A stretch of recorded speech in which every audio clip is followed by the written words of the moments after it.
And then when they saw that there were young boys in the car from Germany, they would always search the car to see if they had condoms. Condoms? No, not even drugs. No, not drugs. Condoms. Condoms. Because Condoms, Rose. Condoms go. Yeah, God. Some people believe in God, I believe in Cher. It's happening here. But still, there is this stigma about like, do you see that old guy of 60? What the fuck is he doing here? And I'm like, no, thank God he's here. No, I had the same. I was on holiday 3 weeks ago. I went to Gran Canaria, and I just put my phone in the safe for a week. I read a week? It's very White Lotus. Very White Lotus season 3 of you. Very, I know, right? Hey, and welcome to our second episode of the main characters. And the main characters is all about queer joy, self-love, and super iconic guests. Yeah, and you know what? It's fun. It is needed. So let's get into it. Fuck yes. How have we been? What have you been up to, Tony? Since our last episode, Yes. I've been busy. No, not really busy, actually. I went... She has a holiday. I went on holiday, which was very needed as well. I went to Gran Canaria with my husband for 10 days, and it was really nice. And I was just chilling, reading books, sitting by the pool, and I love Gran Canaria because it's very gay. So going out's great, a lot of drag queens, a lot of fetish, everything.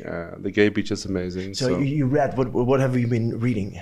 I'm very in the Sarah J. Maas universe, which if you don't know, you don't know. But she writes fantasy series, like novels. And I finished actually the 8th book of her series, Throne of Glass. Yes. And I was literally, I cried 16 times in that book.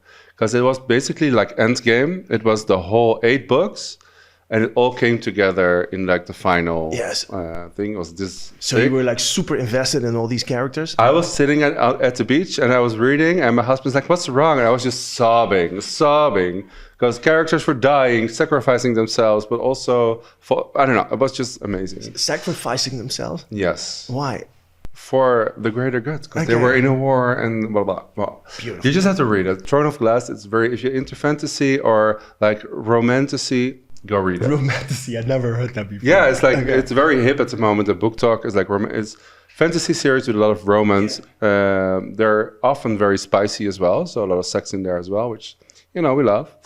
I finished that book, and then I started the next series of hers, and also finished that book. So yeah. And you also said drag queens. What was your favorite drag queen that you saw in during your holiday? I don't know their names. I don't know their names. I mean, you have a bar called Sparkles there, which is very famous. Is that a gay bar? That doesn't sound very gay. Really? It's a drag bar. There are multiple. You have in Gran Canaria, you have a big area with all the gay bars and drag queens and fetish bars and everything. One is Sparkles, and they have a lot of drag shows there. So it was really fun. Sparkles, I love it.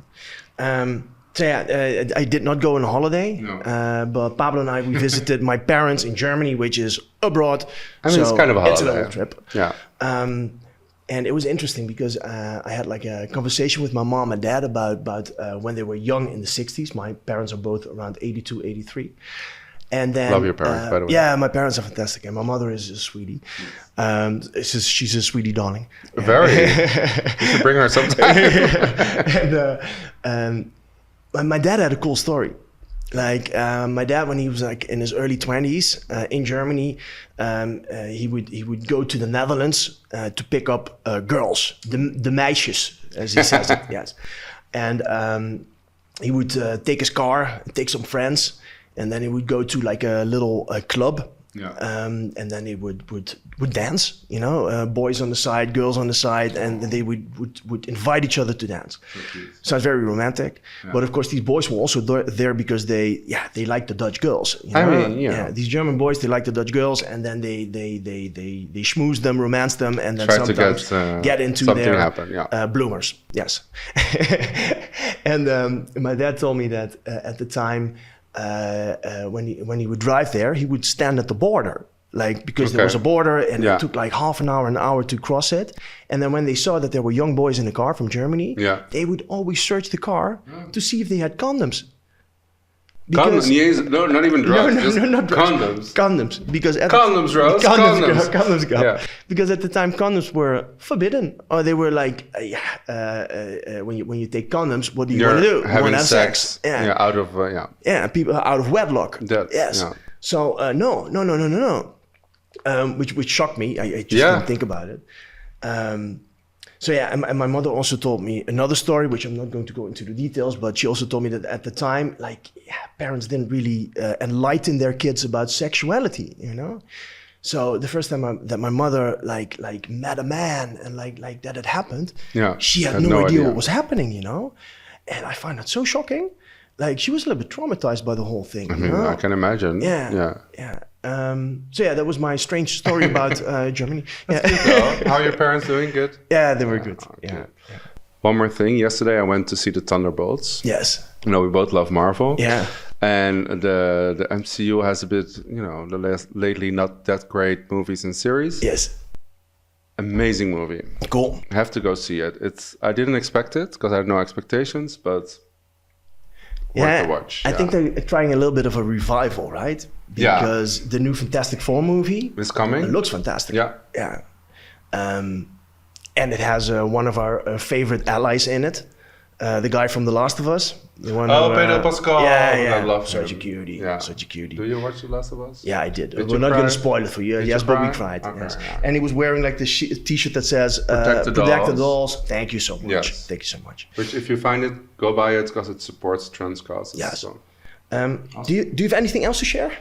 Only that I'm going to Billie Eilish next week. I mean, I keep talking about concerts every week, but it's fine. I love I'm in my Billie concert Eilish. era. So that's exciting. So that probably means that, like last time, we will insert a picture of you at the concert. Yes, of course. Again with Jacob, and this time also going with Omar and his husband. So it's gonna be cute. Yeah. Okay, then let's meet our guest. Nice to catch up with you. Yeah. And let's meet our guest. We have a great one. Yeah. So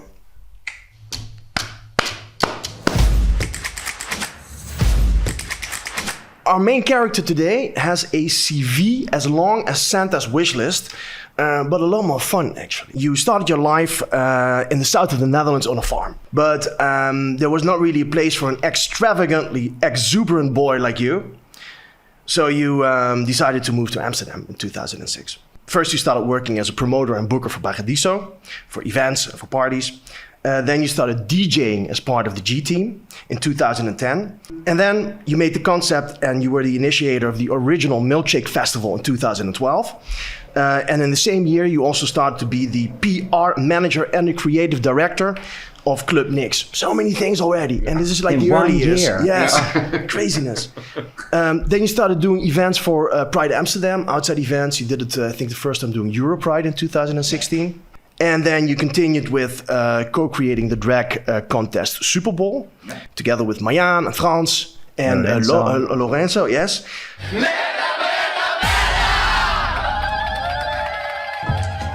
And then you are also known for organizing loads of iconic parties, like Sweety Darling, Glitterazzi, Driek en Nix. And we'll talk about that later. Sandwich. Yes. Sandwich. Hey. Yes. And then you moved to Barcelona. Yeah. During the pandemic. Yeah. And you have your own record label. You are a friend and favorite and confidant of some of the most famous drag queens here in the Netherlands and internationally. Also abroad, yeah. Yes. You released a new single just last week. Yes. The anthem of Pride Amsterdam 2025 called Feel the Love. And you have DJ'd, well, basically all over the world. And On now, your own. On your own also, yes. And now you're here at our table. Yes. Yeah. Yeah. In front of huge audiences worldwide. And now you're at our table in the Da Vinci buurt in Amsterdam. Yes. Yes. What be a nice precise. introduction. And we still haven't said what your name is. So yeah, our main character today is the fabulous, the legendary, the always busy, darling Peter. Yay! Anything we missed? No, I think that's quite it. Yeah. Damn, Yeah. so busy. How are you doing? Yes. I'm good. Yeah, now I'm tired if I listen to this whole thing. But that's been quite an adventure. Yes. Yeah. And you're just in Amsterdam now for like 2 weeks? Yeah. I'm traveling like on a Ford, like between Barcelona and Amsterdam. And I try to be in Barcelona a little bit more in the winter because of the weather, of course. And then the spring and the summer, I'm much more in Amsterdam. And I love Amsterdam. And like today, it's the whole week. It's such a beautiful weather. And then Amsterdam is one of the most beautiful places to be. So I feel happy to be here. Good. And with all this beautiful weather, you are inside having meetings. Yes, amazing. Yeah, working, but well, yeah. Shall we go and ask the questions that matter? Let's do it. Okay. So let's start at when you moved to Amsterdam in 2006. You became part of the nightlife of the city, and you went out 8 nights a week. You said in an interview once, and it actually also shows a bit of the passion that you have for what you do in life. Yeah, I think also because I was from the farm and like very Catholic, and so the moment I left the farm and I go to live in Groningen first a few years, and then in Breda, and then I came in Amsterdam. The moment I start to live by myself, I went out because I was not allowed. And that was just a whole new world. I felt a lot of like freedom. I could choose whatever I want to do. So I just went out 8 days a week, literally. No sleep, a lot of drinking, a lot of partying. Not a club, another day. And then during the day, I was just working or going to school or whatever. But the moment I went to Amsterdam, that was 2006. I think I moved here on a Sunday, and the next day I started to do my work placement at Paradiso at a PR department. And that was for me, it still is my living room, you know. It feels like I was so welcoming there. And for me, I was struggling with my who I was, that I was gay, you know, because on the farm, Catholic, etc., that was not very welcome. Yeah, and you were also expected maybe to take over the farm, right? I was. Yes. I was. My father was hoping that I was taking over the farm, but I think around when I was 12 or something, I told him, I don't think that I want to take over the farm. And so when I was 23, I moved to Amsterdam. I had already a boyfriend when I was living in Breda, so I was lying to everybody like all the time. My family and friends in Groningen, I said, I will stay in Breda this weekend. And to my fellow students, I told like, I go to Groningen this weekend. But I was every weekend, I was in Amsterdam seeing my boyfriend and just having this like secret life, which was kind of scary in a way also. So the moment I moved to Amsterdam, I felt like finally I found the LGBT scene. I found the bars like Bar Arc, you know, was really my second living room. And then people were so welcoming at Paradiso that I could truly be myself. And Paradiso is always a place, I think it's the one of the only venues in Amsterdam who still has a little bit of rock and roll, you know. Yeah, for sure. And I don't know, it's a very open-minded surrounding, and I felt very much safe over there. And I think that's really where, for the first time in my life, I felt like, yes, I'm home. Yeah. I'm gay and it's fine. And that was you actually very special. Yeah, for you me. were able to embrace who you are and live your life the way you wanted it to be. Yeah. When you were working at Paradiso, at one point you also started, a couple of years later, you started being a DJ on your own together with Thijs, right? Yeah, that was like, I did first like almost 2 years PR marketing, and then I told them, you should do a party on Sunday because there's not much going on in Amsterdam on a Sunday. And then they were like, okay, then you are becoming a promoter and you're gonna do it. And then I became the assistant of Mas Western, and she learned me everything. And I had no clue what I was doing. I was sitting there for the first 2 weeks and then just behind the laptop and be like, pretending to just like a deer in headlights. yeah, just be like, I'm so afraid. I had no clue. So after 2 weeks, I just asked her, okay, I have to be honest. I have no clue what I'm doing and what you suppose that I'm doing. And then she was like, well, we have to make a concept. You have to think about what music we're going to play, how we're going to PR market the whole event. And I was like, okay, I never did an event, never throw an event. I didn't even like celebrate my own birthday because I hate it. So I had no clue. And then we just made this party called Zonde, it's sin. Yeah. So it was like on a Sunday in a church. So sin, the 7 sins, and that. Good concept. Yeah, and I was always, the whole week I was going out, I always had a backpack with me full of flyers and free tickets, and that's also a lot of people still remember that. That's like PR. There's that little bitch with all these flyers and telling us all the time, come to my party, come to my party. It But works. We will show to the viewers a little clip of you doing exactly that. Okay. Yeah, but that's really how I roll into it. And I just was going out, meeting people, and then we just throw this party every Sunday at Paradiso. And that's really where it started. And then it became a little bit economical crisis. I think that's around 2009, 10.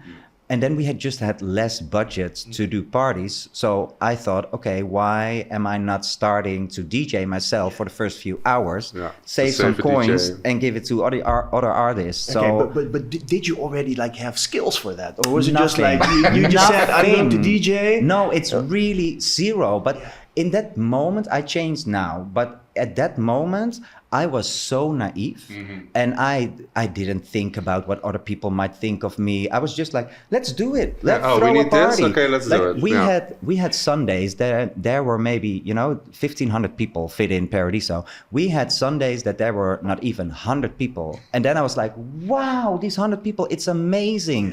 They all came, and it was such a good vibe, and they had fun.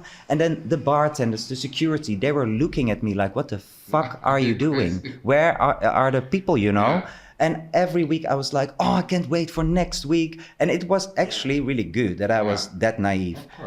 So also with DJing, I thought, okay, you have the A team,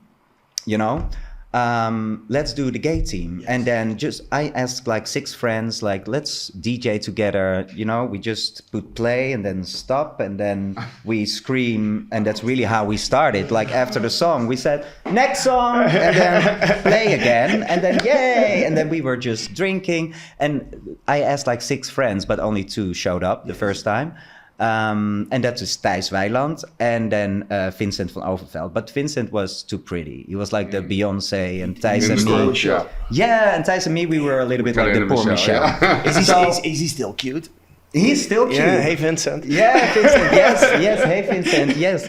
No, and he's still a friend of me. He lives in Spain as well. So, but we throw Beyonce out. So, and then Thijs and me, we were also working more in nightlife, so it made sense. And we started as the G team, and we did it for years. And after a few months, people started to book us, and we were like, just, give us some drinks, and we will bring our friends, and it's fine. And then they start to pay us, and then we were like, okay. That's how it starts. Yes, that's how it works. Yes. Yeah. And then we also practiced a little bit more and learned how to actually do it. DJ. And now you have your own fucking record label, so I mean, look at the glow up. Yeah, it was very interesting, and I did it in the end like 7 or 8 years. DJ together with Thijs, and if I saw him last Monday at Paradiso, and then it's always nice because it brings back a lot of nice memories. Yeah. I saw when I was doing research like a little mourning card, like when somebody dies in the Netherlands, this little bitprintje, it's called in Dutch. Yeah, we did that. And then so funny. And then it said like in 2010 you started, 2019 you basically died.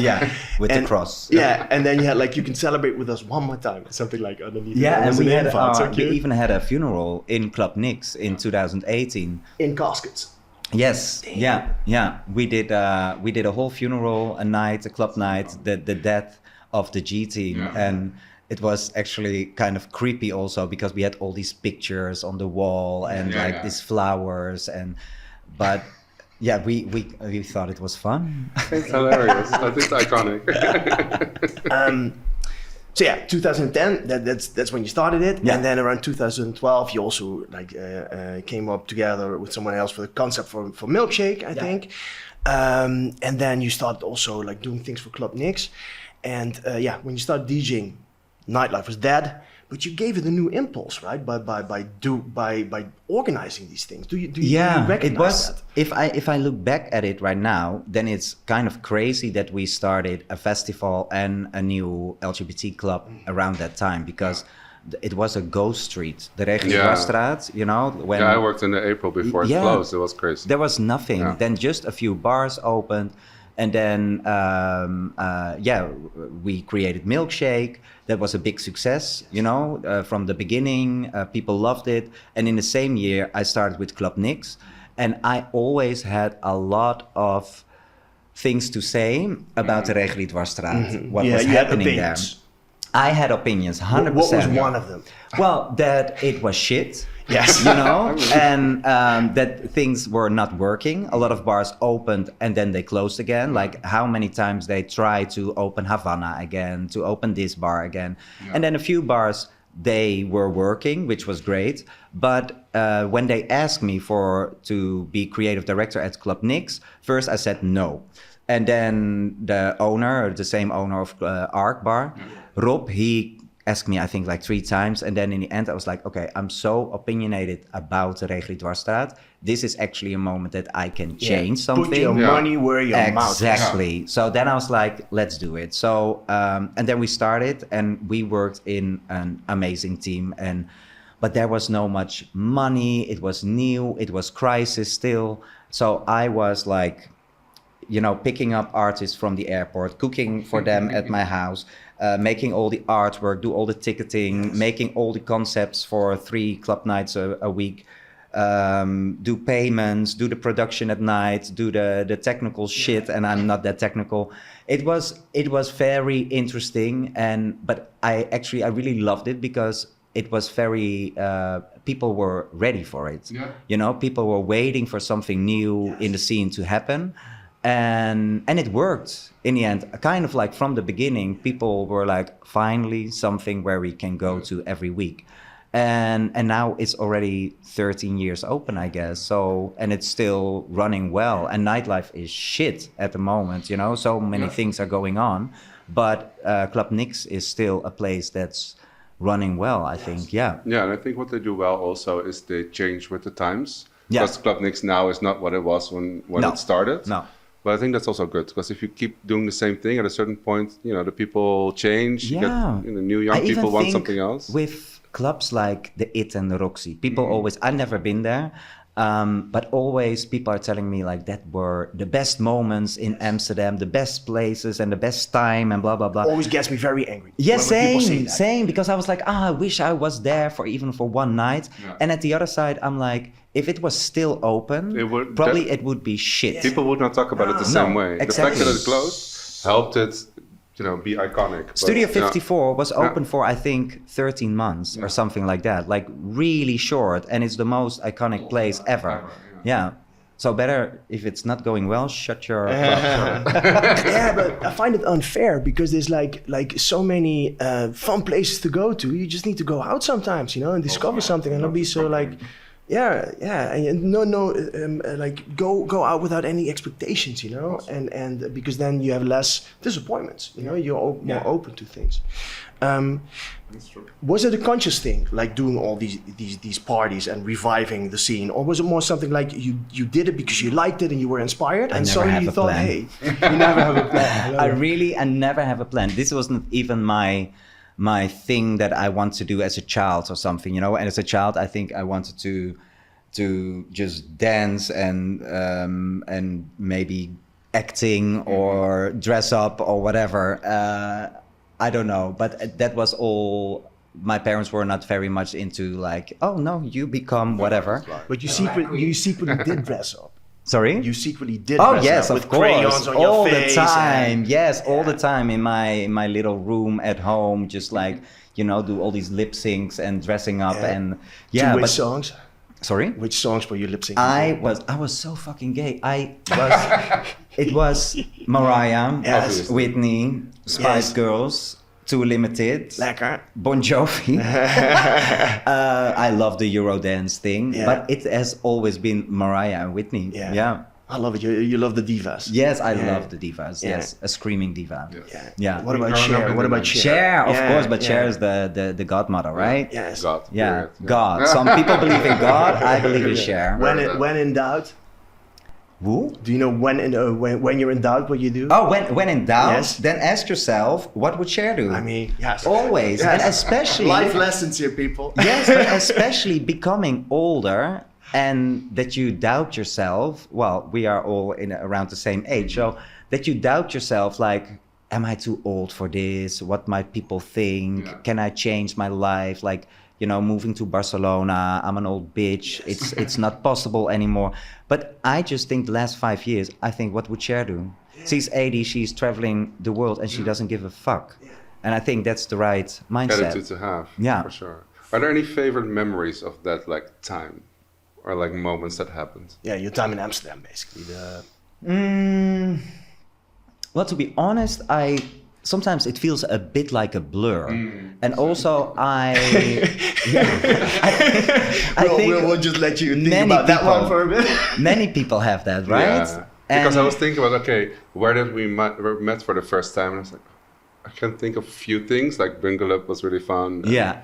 But it's like all a blur. Yeah, for me, Yeah. these years also feel a bit like a blur, and that probably also has to do with going out like 8 days a week and ending up at the snack bar every night, and did not sleep much, and then catching up with work. And then do it again. Yeah, and then do it again. And it's also one thing that I regret, and you should never regret something, but sometimes I'm like, I wish I was more Present. in the moment, more present, that I actually, like these 3 years I worked at Club Nix, for me, I did not enjoy it that much. And if I look back at it now, it was quite amazing what we did and what we created with such a small team, and that everybody was just like, it was 100% love what we were working on. And I think that's the DNA was well done, because we were a great team in the beginning.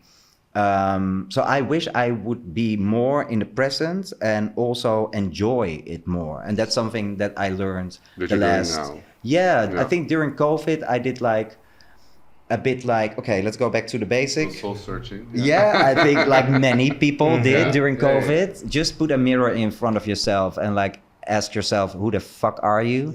Who are your friends? Are you happy with what you're doing? Are you happy with who you are? And that's also the confirmation to go to Barcelona, and that was just spontaneous for 2 months. And then I was walking in the sun in December, January, and I thought, this is actually really nice. Yeah. Why should I not stay here? And I think that's a confirmation about making choices for things that actually really makes you happy as a person. Yeah. You said that you also noticed that you were not in the moment in those times. Do you maybe have an example of like nowadays that like a recent moment that you were there and thought, yeah, I'm doing this, or like this is an experience that I'm having? Well, it's more like the parties that I organize, like my own party, Sweety Darling, that I do in Amsterdam and Barcelona. When I'm running these nights, I'm actually enjoying it. Because Sweety Darling is very much about self-expression, about all the people I bring together on stage. It feels very much like a family that night, even if they don't know each other. And that's in Amsterdam and in Barcelona. And I think back in the days, I was just running around and taking care of everybody and just like pleasing people. Yeah. And now I'm more like, let it go, it will go. These people will enjoy. Yeah. If I'm just friendly to them and we are all respectful to each other, then recreate the whole vibe that night. And just to be more in my head, like, oh, but maybe that person doesn't like that person, or did I forget this? And now I'm a bit more like, oh, fuck it. Yeah. It's let's enjoy. Yeah, And yeah. less overthinking things. Yeah. And maybe I was a bit more control freak, and now I still like to be in control and see things happening the way I like it. Yeah. But also, control the things you can control, and Yeah. don't focus on the things you can't. yeah, it's actually funny because this is something I'm obsessed with Mel Robbins at this moment. You know Mel Robbins? No idea. Who's Mel Robbins? No, she is a life coach and she has hundreds of podcasts. It's about anxiety, about narcissism, about easy things that can help your life daily. And she wrote a book called The Let Them Theory. Oh, yes. And yes. I am obsessed with it. It's just like you cannot control other people. Like I cannot control what you're gonna say now or your behavior. And a lot of times we want to control other people's behavior or what they're gonna say. But you can only control how you react to it. Exactly. Yeah. So it can be like super frustrated. So at a party, I would love to control the DJ or the person to do this or that or the crowd to go crazy or whatever. But sometimes it's just better to let them. it. Yes. Yeah, to let them. To let them. And then also let me choose now to enjoy this moment because I'm not, not everybody likes Britney Spears. So you're not going to make 100% of the crowd. You're going to make them happy. Plus you give other people also the space to do what they want to do. Yeah, because you hire them to do a job. Exactly, so let them do the job. Also new things might come from that you don't expect. Yeah. Because you give them more space.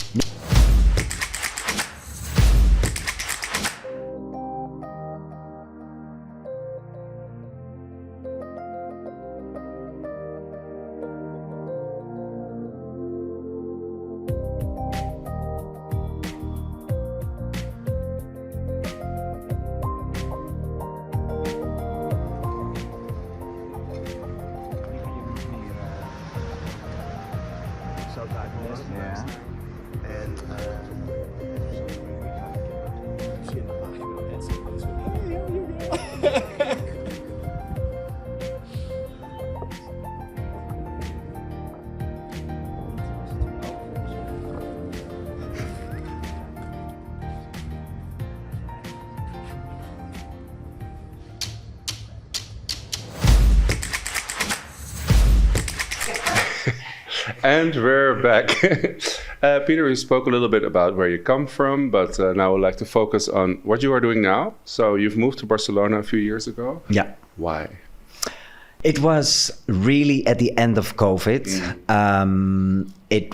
We had the first winter lockdown, and then I promised myself, if in 1 year we have another winter lockdown, I'm not gonna stay here because I'm gonna get depressed. I don't have work, I'm living by myself, the weather is shit in Amsterdam. But we all didn't expect, of course, that 1 year later we would still be in that same situation.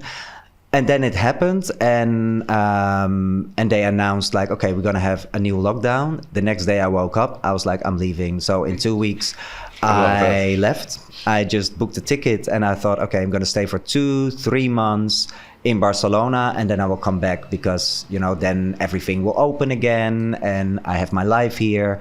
And then I moved there, and after 1 week, all my friends were like, "You're not coming back." And I said, "I am, because my life is in Amsterdam. I don't habla español poquito. Like no, I'm never gonna make it here." But then after 1 month, I was like, "Okay, I am at the beach with Christmas. It's December, January. I'm walking in the sunshine. I'm waking up, and the sun is shining." And as a little kid on the farm, I was 6. I was already always complaining to my parents, like, I hate this fucking shit weather. So we can all relate. Yeah. Yes, many people. I think just simply sunshine makes you so happy. And so I thought, okay, I DJ, I throw events, I can play anywhere in Europe and fly there. And maybe I can just, do my work. Then I was still working as a freelancer for Pride Amsterdam. Doing events, I can go up and down. Yeah. So I tried, and now 3 years later, I think I found the right balance, to have a new life there, to work there, do my events, DJ, and still do my things in Amsterdam. But like, it's a new city, right? And like one of your house members, Ryuk, I think, right? Yeah. So, yeah. And I used to live in Amsterdam as well. And I did an interview with Ryuk once about his experiences in Barcelona. Yeah. And he said that he found it very difficult to like become a part of this new city, be in the scene, like get gigs. How did you approach that?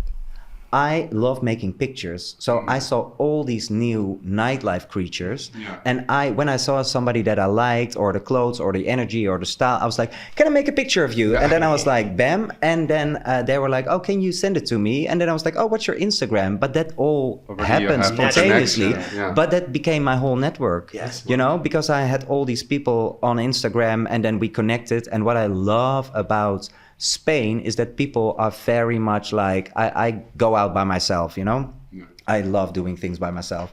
So I go out to the club, standing in the corner, and then in 5 minutes, Someone talks to you. somebody is coming to you and be like, hey, who are you? We are standing there. Do you want to join us? Yeah. The first time I was like, who the fuck are you? It's very And different what than do you want? Amsterdam. Yes, Yeah. very, very different. Yeah. And I was like, what do you want from me? And then, but actually they were just like, well, you look nice and we are with nice people, you know, nice and nice. And then I found out like, okay, this is the way it works here. Yeah. And then they're very much really easy with, oh, tomorrow we go to the beach. Do you want to join us? And I was like, oh, actually, this is really easy to Very natural, know how people. it goes, yeah. and- But still, because you talk to them, you meet them, you take the pictures, they know who you are. But how did you get your gig then? Like, well, the thing is, like in Amsterdam, I know a lot of people. You do your thing already for years, so you know where to go to get a gig, or like they come to you because they know who you are, whatever. In Barcelona, it's very healthy in a way. You go to zero. Nobody knows you. Nobody cares about you. You're like a nobody. And I thought it was super refreshing. So I went out to all the bars to talk to people like, who are you? Who do you work with? How does it work? And go to all the parties. Okay, what's different? Okay, this is more a bit the queer. This is more like the circuit scene. This is more the pop parties. And just, you know, after a while you're talking like, oh yeah, I DJ, and then people are like, oh, do you maybe want to DJ here? And I was like, yes, sure. And especially, so the first year I played at every bar, and mostly I play in clubs already for years. So bars is not always really my thing, but you gotta start somewhere. you have to start somewhere. And I loved it. So I was there with my pioneers on my bike, going to a gig and be like, hi, because most DJs in bars, they don't have equipment in Barcelona, so they just play with laptops.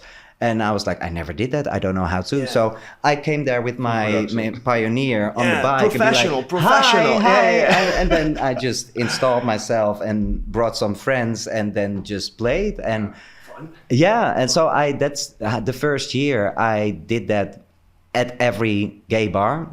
And then I had a friend who was organizing the Friday and the Saturday night in a club. Let's not call a name, but it's a shit club. And I started there with Sweety Darling. And he said, let's do it once a month on a Friday. And the place was horrible. They treated us horrible. But I just wanted to start somewhere. And then after 6 months, Sala Apollo in Barcelona, they saw what I was doing and they asked me if I want to come there. And for me, that's the best club. It gives me like Paradiso vibes, and they are very easy and nice to work with. And now I do my party there. And yeah, so I feel like I had a lot of luck. I think also my energy at that moment was very much, you know, when you go on a holiday by yourself, and you have a different energy. People see that you are very open for new contacts, and that you're like, I want to know everything, you know? Yeah. And that's how I felt very much the first year in Barcelona. My energy was like, yeah. What was your favorite moment in that first year? When I was there for 4 months, I did my first event. It was my birthday, and then there's my favorite bar called Darling Peter, so keep it on brand. And then I asked them, can I do my birthday here on a Sunday? And I said, I will just DJ and I will invite friends. And then in the end, like, they had their own crowd, and then I think like 40 people came to celebrate my birthday. And I was like, okay, I'm here just 4 months. I'm having my own event in my favorite bar, and so many people that I just met in these 4 months came to support me, because in Barcelona it's a lot about supporting each other, which I love. That was, I think, one of my favorite moments. Yeah. Empowering. Yeah, definitely. And the first time when I started my club night in October, in the first year, then I did a little gathering on my rooftop. with like 20 people that would be all like part of Sweety Darling in Barcelona, and then a few of my best friends like Envy and Andrew. They were all there for the first time, so it was like a mix of Amsterdam meets Barcelona. I remember the Instagram pictures. And it was a beautiful day, of course, and we were all on the rooftop, and everybody was like having such a good time with each other, and that was for me like, okay, this is a new era. Yeah. For the listeners and watchers, can you explain a little bit what Sweety Darling is? Sweety Darling, yeah. And Sweety Darling comes from Absolutely Fabulous. Yes. My name, Darling, comes also from Fab, of course. Cheers, Sweety Darling. So I thought it's cute. Nightlife should be cute. I think there's so much discrimination going on in the whole LGBT community. And I thought just some positive vibes, you know, that people can just be who they want to be, like express yourself how you want to be. I don't give a fuck what your gender is, as long as you know it yourself, and you can, if you want to change it every week, I'm fine with it. It's just, you know, be yourself and have a good time. And I love it when I go to a party and the crowd is very mixed. You know, when there are men and women and everything in between and all ages. Also, I love seeing people above 50 going out. Because when I turn 50, even 60, I still want to go to clubs. Yeah. But still, there is this stigma about like, do you see that old guy of 60? What the fuck is he doing here? And I'm like, no, thank God he's here. You know, so I love a good mixed crowd. And like all the people is also fun because, you know, when they've been queer for a very long time, they have stories, you know. Yes. You can tell you things that happened before. Yeah. And it puts things into perspective, and you get new ideas. And also don't forget that these are the people in a generation that fought for the rights that we are like enjoying right now.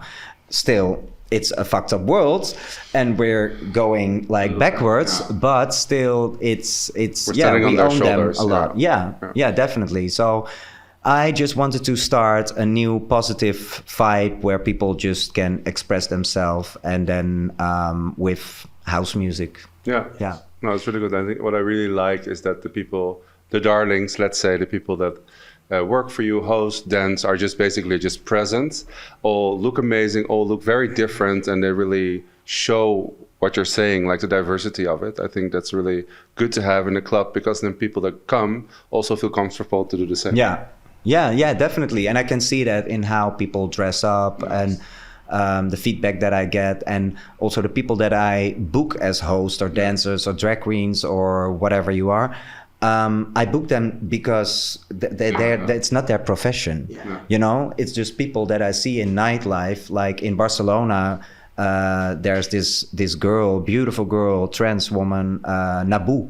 Nabu was just dancing as a visitor at my party, and I just saw her, but she had such a crazy energy that I just walked to her and I said, I'm sorry, but who are you? Can I book you? And she said, I never did that. I said, I want to have you on the stage next time. And now she's booked every time, you know? And that's the same as with Candy. Like Candy is a creature of the night, and she has such a beautiful energy and soul, and you know, so I was like, I want you to be part of this Darling family, and everybody brings their own special thing. And does it make you happy when you go out and you meet these people, you know? Yes, but this is the thing, that's why I like nightlife. Nightlife has no rules, it has no boundaries, it's just you make your own rules. And for a lot of people, they have like a daily 9-to-5 job. So it's their escape. Escape out of their maybe boring life, or out of their daily structure. Normativity, for example, as well. Yeah, of course. And I totally get that. So, and everything that happens in nightlife should stay in nightlife in a way. And that's why I'm not going to say, everything was better back in the days, but sometimes I get annoyed when everybody's on the phone filming, and then I'm like, put away the phone, go dance. I have that with concerts. I'm so annoyed. Like, yes. Everybody's like doing this. Girl, you're never going to look at that footage, first of all. It sounds like shit because everybody's like blaring, like screaming next to you. It's like, just be in the moment and enjoy it. And it's even happening with like big DJs. Like I saw the Peggy Goo performing somewhere, and then I see everybody in the DJ booth like this, and I'm like, it's not a concert, it's a party. Yeah. Go dance. Have fun. Yeah. You said earlier that that you also like to be on your own, right? You like your privacy probably, and in Barcelona you're also a little bit of an Einzelgänger sometimes. Yeah. But there must also be people in your life there that like change something in you, or that maybe inspire you. You know, is there a person that you met there that like really that you appreciate so much for what they do or for who they are? Yeah, I met a lot of amazing people. It's just funny also that kind of everywhere you go, there are amazing people, but you just have to meet them. But something that I really learned, because I was always like, okay, what's the next step? What's my new project? I'm ambitious, and being ambitious is good, but it's also like being more in the present, enjoy things that you are doing, instead of like, okay, I'm doing an amazing thing, but I'm thinking exactly. And that's something that I don't want to do anymore. And I learned, one of my best friends there is Pablo, and Pablo, he is an amazing guy, and he has a job, and then he really learned me that he enjoys his job, but he's also like living a life and enjoy his life. It's not all about working. Yeah, he works to live, and he doesn't live to work. And to just enjoy moments with your friends, and go to the beach or go to the gym, or like spend time with your friends, and not always being work. And that's something that I really learned. One of them is Pablo, like to just enjoy life more. And how does that look like with your friend Pablo? How does he enjoy his life? How can you give me a bit of an example? From simple things that we are just like, hey, what are you doing? Because here in the Netherlands, I love Amsterdam, but one thing that I don't like about Dutch people, what I don't like about Dutch people is how much we plan everything. You have to plan everything. You cannot just go to someone's house, ring the door, hey, I'm here. No, because they will close the door. Yeah. And it's like, I'm sorry, but you're not on my schedule today. Early. Like, no. It's really like, okay, hey, shall we have dinner? Okay, let's Let me put open our up an agenda. And it's like, what are you doing 7 weeks from now? July 2028? And then I don't know. I also don't know if I want to see you that day. Also. You know, I hate that. I hate that my whole life. And then, okay, Spain is quite, extreme in that, because everything is like mañana, mañana, tranquilo. But then what I love is that with like my friend Pablo or with my friend JJ or whatever, we are just like, hey, what are you doing? Let's have a coffee at the beach, or let's have a coffee at the square where we're living. And the spontaneous life. And I love that. That's something that I really, really enjoy. Yeah. When you're so busy in your life, you're like mostly living at night and also in the evenings probably. Are there things that you do for yourself? Like that has nothing to do with music or work? Yeah, I'm quite good at it, actually. Back in the day, like 10 years ago, I could never enjoy a moment of not doing anything, or just like watch Netflix, for example. I always felt guilty because I need to work. It's also like on the farm, I've been working since I was 6, so you just have to work. So sitting down and just be like, I'm watching the ceiling, that's something you don't do. Or for me. So yeah, exactly. So now these days, I am really good at it. Just like turn out everything and go to the beach, start the day at the beach with a coffee, take a dive in the sea, or just, walk around in the city with no plan, see where you end up, watch Netflix, binge these series and just enjoy it. Yeah. Turn off your phone sometimes. That's a good one, yeah. Because I'm addicted to my phone. I hate it. But it's something we do. Stop messaging him. When it's for business. I hate actually that when then I have my WhatsApp, there are like 50 things open or whatever, and then I'm gonna, or my mail, let's answer everybody, and then everybody's gonna answer back. So you're there for 3 hours, It's just, I'm not really good with all these things, but I know it's part of it. But sometimes to log off sometimes is really that's nice. The best thing, just to leave your phone at home. When I go to the beach, I did it a few times. I'm not a professional yet, but just leave your phone at home. You know, don't touch it for 2 hours. Who are you gonna call? No, I had the same. I was on holiday 3 weeks ago. I went to Gran Canaria, and I just put my phone in the safe for a week. I read a three. week? It's very white. Very White Lotus season 3 of you. Very, right? Yes, yeah. I mean, every night I would check the phone, Okay. but I was not like going to my phone every time. I read 3 books and just sat at the pool, and it was so like. But zen. it makes you relaxed in your head, right? Yeah. Because you don't think about it, but you just grab your phone very without even knowing it. But Lekker. Now I want to sit at the beach with a cup of coffee and just chill a little bit. I mean, do it. Yeah. So we're almost done with the interview. One question that I like to ask people sometimes: Can you tell us something controversial? Is there something that like a controversial statement? Well, this is a lot on my mind, and that's the connection between people, and especially in the queer community. I think we do make connections in real life, but it's something that's bothering me, and then I come back to social media and phone, how we use it, how we use Grindr, etc.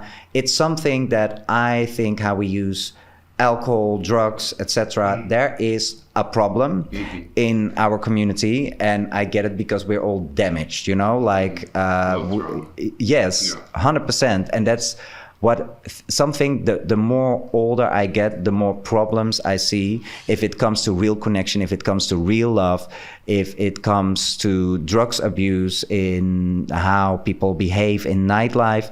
I don't know if this is very controversial, but it's something that's a lot on my mind. And I wish just that we could not stop with everything, no, because I had amazing Grindr dates, but also a lot of shit Grindr dates. Yes. And you know who you are. yeah. No. Yeah, well, kind of. Anyway, You did, and then I actually like deleted Grindr like 3 months ago, and I don't miss it. I think it's amazing. I prefer to stare at the ceiling for 1 hour than have shitty conversations that are going nowhere.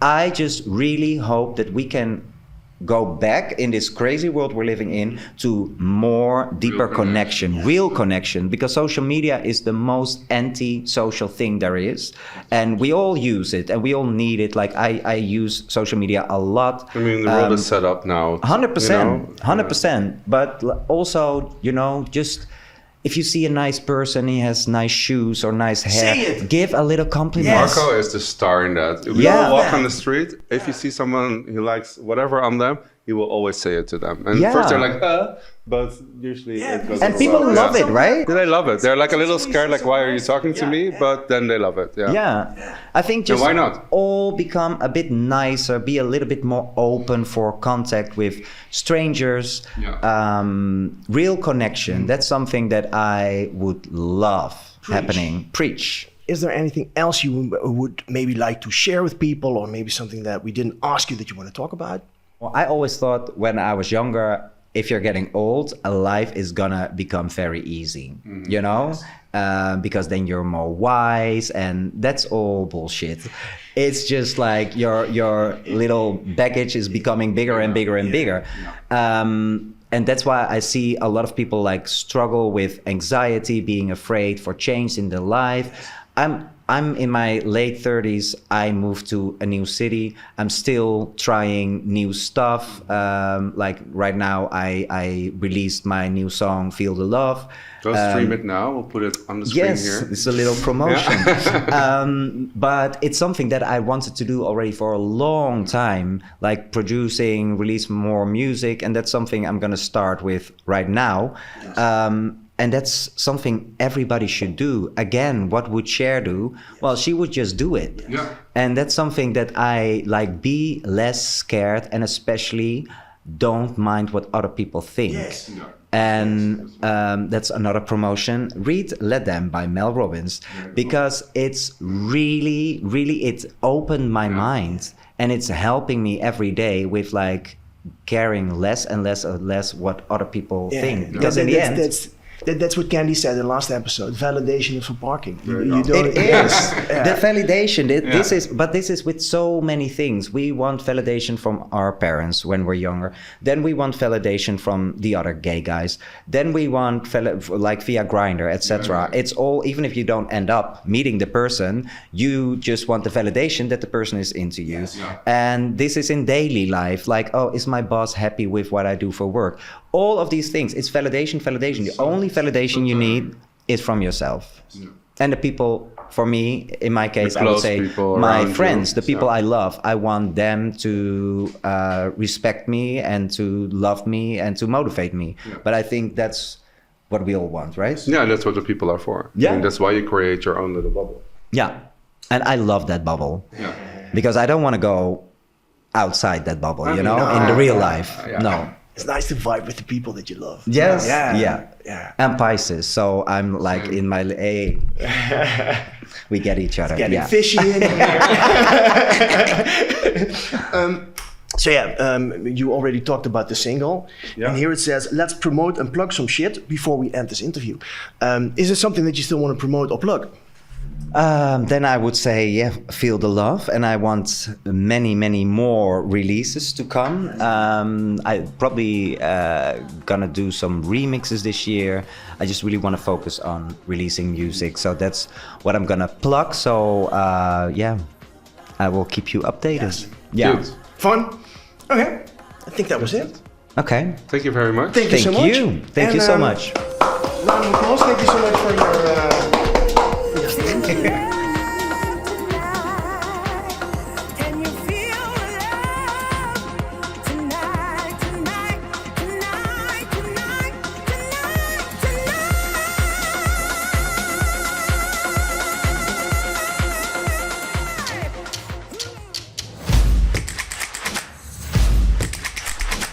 Welcome back. Before we continue with Queer Joy, I would like to say one more thing about Darling Peter. Such an icon. Yes, he's an icon. He did a lot for queer nightlife in this city and also all over the world. And it was an honor to have him here. For sure. I mean, he gave us My Drag House our start.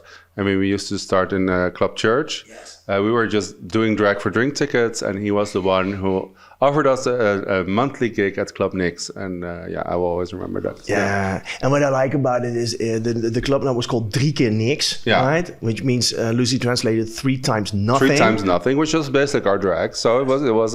Yeah, because you were trashly ratchet. Just to, that's my name. So it fits, And every month we would think of a different theme with the group, and we would do like all cheerleaders or all fantasy characters, whatever. But we all did like a group thing, so it was really cute. Like a rommelig. Yeah, messy. That's a messy but cute. Yes. Yeah. Okay. Queer Joy. So what does spark queer joy for you? All of us are guilty of going to YouTube or to Instagram and like doom scrolling, right? Sure. Yeah. And one of my favorite people to see on Instagram, but also on YouTube now, is Tiara Sky.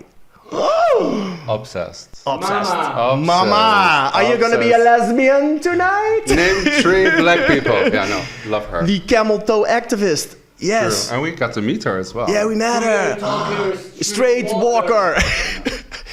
Excuse me, I love your outfit. Let it speak for itself. Very good. Yes, we met her. Yeah. And I need to, can Explain I tell you this to story? the people Can who I it tell is? you this story? Yeah. So, we went to DragCon. Yeah. We mentioned that before. DragCon UK. 2024. January, I think. Yeah, we're getting old. 2025 already. We've been multiple times, so yeah. Our team was there. The stunning team was there to make pictures of the pink carpet that they have. So it's like 2 hours of just like famous drag queen taking after pictures, the other, walking, like being Yeah. fabulous, showing their outfits. And then at the very end, there was a queen that was definitely not part of RuPaul's Drag Race. And she was just like walking behind them. So funny because people were already leaving and it was kind of weird, but we were still taking pictures and she was like walking towards us. Yeah, but the great thing was the security didn't notice that she was not part of the whole deal. So he was like strutting her stuff, and at one point they almost caught her. You know, they were like, "Oh no, we need to take her," but then they were already like where all the photographers were. And then I saw her, and I've been fangirling about this woman for a very long time already. I saw her, I was like, name 3 black celebrities! because that's one of the things she says. Or name 3 white celebrities. Or lesbians, also our favorite subject, Topic. like with us. Because support your local? Yeah, support your local lesbian. There you Yeah. go. So I saw her, and like one of her catchphrases is "excuse me," right? She says "excuse me" while she goes to random strangers on the streets of London. Basically, it's a drag queen that goes on the street in London and just interviews people for TikTok and Instagram and just asks the most like fun and outrageous questions. things, and just to get people like, yeah, it's very funny.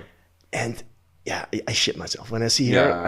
I shit myself. I got to talk to her, get a selfie, and the one thing that I still want to say about her, but she's also very activist, you know, and she she doesn't let people play with her. No. In a bad way, I mean, because there was one episode she was on the street, like being super nice, like quirky, asking a person something, and then a guy came and he ripped off her wig. He ripped off her wig. Super disrespectful. The one thing you never do to a drag queen, touch her hair. And then she posted the video of what happened. She went to this guy. She let him have and it. she smacked him. Yeah, as she should. Yes, Don't as she touch should. her. Yeah. Yeah. At first I thought, I'm not like into condoning violence, but that person had it coming. At least you can stand up for yourself. Yes. Yeah. And even that gave me some queer joy. Stand up for yourself. She for sure gets queer joy. I mean, we're going to put her Instagram or TikTok here up on the screen. Go check her out because you're going to die. Queer It's so joy. funny. Yes, follow her. Icon. Yeah. Excuse me. I know everybody tag her so we can interview her the next time in the episode. Yes. Talk to us.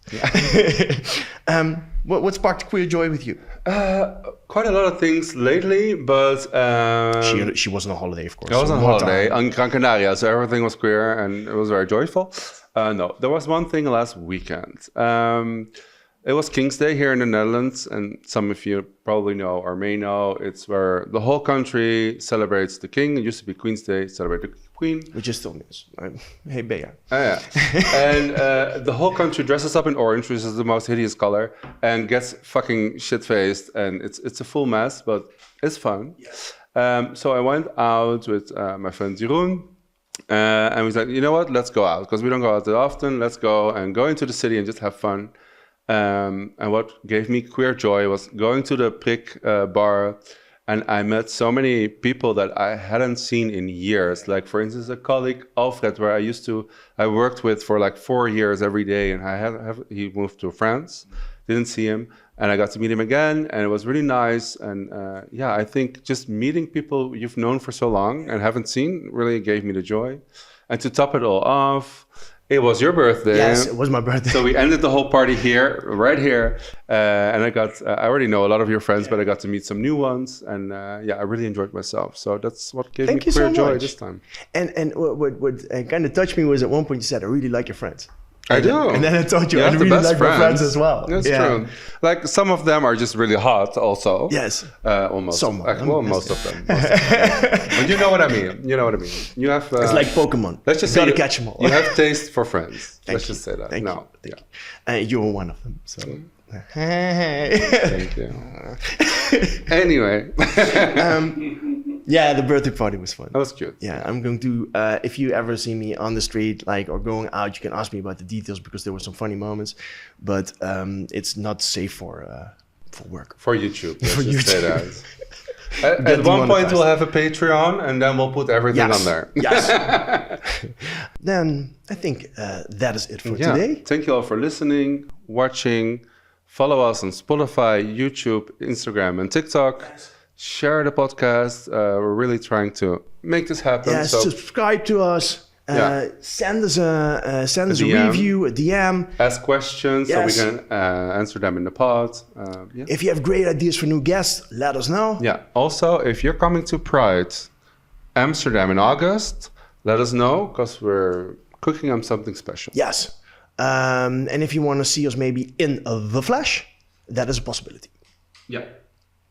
More next episode about that. Thank you so much, and we'll see you next time. Yes. Bye. Ciao. Oh, And we do not Come on. and we do not make this podcast on our own. That's as true. you might have heard just now. We could never. Here's our beautiful team. Hey. And we'll see you next time. Ciao. Okay. What are you doing? You are keeping this in, right?